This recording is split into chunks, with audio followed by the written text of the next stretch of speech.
ഈ ഹാങ്ങിങ് പ്ലാന്റ്സിനെ എല്ലാം കുറേ ദിവസമായി എന്തെങ്കിലുമൊക്കെ ചെയ്യണമെന്ന് വിചാരിക്കുന്നു. അപ്പോൾ ഇന്ന് അതിനൊക്കെ വെട്ടിക്കൂട്ടി ഒരു പരുവത്തിലാക്കി വെച്ചിട്ടുണ്ട്.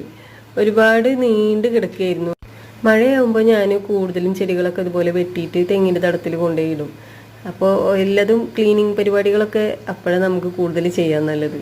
മറ്റുള്ള സമയത്ത് നമുക്ക് കാട് പിടിച്ച് വളർത്താം. ഇത് നമ്മളെ ഹാങ്ങിങ് ബോട്ടിലുള്ള ചെടികളാണ് കേട്ടോ. അത് ആ ലൈറ്റ് പച്ച എനിക്ക് ഭയങ്കര ഇഷ്ടമുള്ളതാണ്.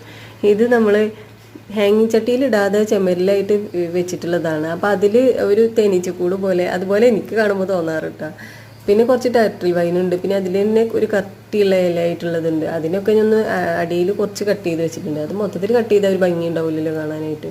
അപ്പോൾ ഇങ്ങനെയൊക്കെയാണ് കുറച്ച് പോട്ടിലൊക്കെ ഇങ്ങനെ വെച്ചിട്ടുള്ളത്, ഹാങ് ചെയ്ത് വെച്ചിട്ടുള്ളത്. പിന്നെ കുറച്ച് മണി പ്ലാന്റുകളും. പിന്നെ ഞങ്ങൾക്കൊരു ഷോപ്പ് ഉണ്ടായിരുന്നു കേട്ടോ. അതിൽ നിന്ന് ഒഴിവാക്കിയതായിട്ടുള്ള കുറച്ച് കണ്ണടകളും പിന്നെ മക്കൾ കളിച്ചിരുന്ന കുറച്ച് ബോൾസും അതൊക്കെ കൂടിയിട്ട് ഡെക്കറേഷൻ ചെയ്ത് വെച്ചിട്ടുണ്ട്. അതൊക്കെ ചെറിയ പരിപാടികൾ.